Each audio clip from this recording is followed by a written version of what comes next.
Welcome back to the show. Now, world records. A lot of people around the world are doing them, but not too many seem to happen in this country. That is all about to change with this gentleman we're going to interview now, called Bushy. Now, he's trying to go for the 24-hour distance record, solo distance.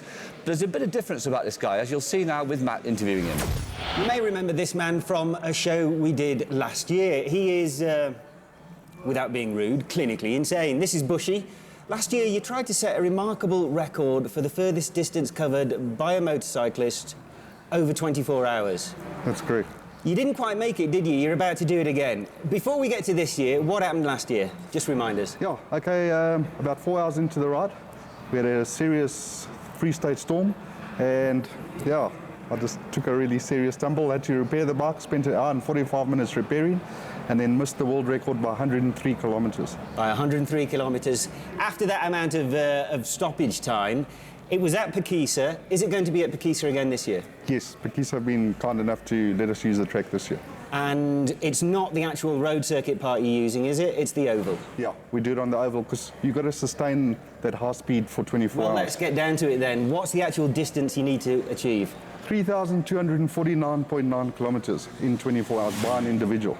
So one person on the bike for the full 24 hours, that's an average speed of what? It sounds like it's pretty high. Actually, including all the pit stops and fuel stops, tyre stops, you've got to do 189 kilometres an hour average. And the more time you waste, that climbs and climbs and climbs. 109. That's 190 Ks, nearly. Near as damn it. Okay, what bike are you doing it on this year? Honda Cross Tourer, really comfortable, very good bike, and Honda South Africa have been really kind and very good. They're going to let me the use of a Cross Tourer and a spare set of rims. Okay, because, okay, spare set of rims. You'd imagine, given the life of a tyre, which is well over 3,000 kilometres, you wouldn't need to change. No. You're on the left-hand side of the tyre all the time because you're going around anti-clockwise. There's an interesting story, isn't there? I mean, you think you could go either way around the Pekisa oval. Why not the other way? Because the track is designed, it's NASCAR racing, and they only even overseas in America and that, they only travel anti-clock. All the tracks travel anti-clockwise because of the banking, and if you come around the other side, you drift off into the wall. Which you sort of found out the hard way, didn't you? Yes, I tried it clockwise. Okay, getting back to the tyres, look, I mean, you can get 10, 15, 20,000 Ks out of set tyres these days? No ways, not on the track. You're looking, we'll probably be lucky to get around about, I'd say, really pushing it, 600 Ks on a set of tyres. 600 Ks on a set. Because you're wearing off right on the edge of the tyre, on the left-hand side of the tyre, and you're wearing it off. So that's a lot of tyre changes. How many sets of tyres are you going through? Pirelli South Africa are going to let us have 10 sets of Pirelli tyres for the bike. It's going to be looking at around about 10 sets. Okay, so in terms of fuel, if you're averaging, well, to achieve 190 Ks an hour effectively, you're obviously not doing 190 when you're out there. How fast are you circulating? Well, you're definitely trying to get more than 200 Ks. I'm hoping to do around about the average of about 210, 215.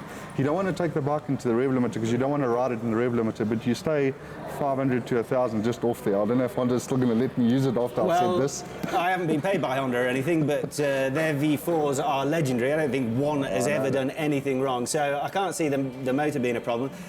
Okay, so you're gulping fuel along 210 kilometres an hour. How long does the tank last? Not very long, Matt. You're probably looking at 45, maybe 50 minutes, and you're coming in for a tank full. So about 3/4 of an hour, and then what? Every second or third refilling, then you're going to change the tyres as well? Tyres, correct, yes, and then we do tyres. Okay, when is this going to happen then, Bushy? Right, it's going to happen on the 7th and 8th of October, coming up now. I'm going up on the 7th, but I'm actually going to do the whole world record throughout the whole of the 8th, because I'm starting at 12 o'clock at night, midnight, or 1 second past, into the 8th, and then end at midnight on the 8th. So it's all happening on the one day. You didn't do it that way around last time, did you? What have you learned that has changed your mind about the start time? The strategy, I think I'd like to do that bad section first, which is the 12 o'clock to about 5:30, 6 o'clock. Get that out of the way. It doesn't matter, because your lap times are a bit slower, you know, and also you've got to have a spotlight turned into the left, because your bike's light is shining there, and you there, and you're actually riding into the night. So, but I got to know that track so well that, yeah, every blade of grass and little crack and everything. Now, I can see the mad glint in your eyes. You're obviously excited. It's only just around the corner. We're going to be able to cover it on the show once he's done it, see if he manages it this time. And luckily, we get a load of footage, don't we, from you, because the regulations that come from the Guinness Book of World Records or whatever, they're about this thick. Yeah. So you need TV cameras there to prove that you've actually done it. Correct. You've got two adjudicators, you've got to have the whole tutti, everything, and all in place. You know, you've got to film the whole thing. You have to have an ambulance there, everything. You've got to have absolutely everything in place, which stands to reason. It makes sense. I mean, if you had to fall and get injured, you've got to have someone. Well, you're going to end up with a world record at the end of it, which will be a magnificent achievement. But it's not just for you and your team. You obviously do this for charity. Who are you doing it for this time? Yes, this time I'm doing it for multiple sclerosis, South Africa. All right, and they've also set up a SMS line. You can SMS orange, the colour orange, to 41000, and 25 rand will come off your account. Come on, chaps. 25 rand, absolutely for multiple sclerosis, and for a South African to hold. Actually, before I say you're going to get it, I don't want to lessen the value, but tell us who holds the record at the moment. Yeah, it's an American that holds the record. His nickname is Rusty Vaughan. You can go and check it up on the Guinness World Records. And he set it at a track in Texas on a high-speed tyre continental test track, which is 17 miles. I don't know what it equates to. He's beating around the bushy. What was he riding? Oh, no. He's riding a Holly. Oh dear, oh dear, oh dear. The pressure's on. Bushy, if you don't break this record with a dirty great big Honda V4, we won't be showing what happens to him. But I have a feeling it's all going to go well today.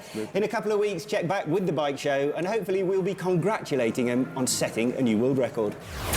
Well, I think Bushy is really up against it. Love his attitude, love the fact that he really believes he can do it, and if everything goes right, I think he probably can. And interesting to know that even though he's a double amputee, this record is for able-bodied people, so he's up against it even more than usual. Good luck, Bushy. Come back to us after the break, because we'll be bringing you a very important, if slightly disturbing, road safety message.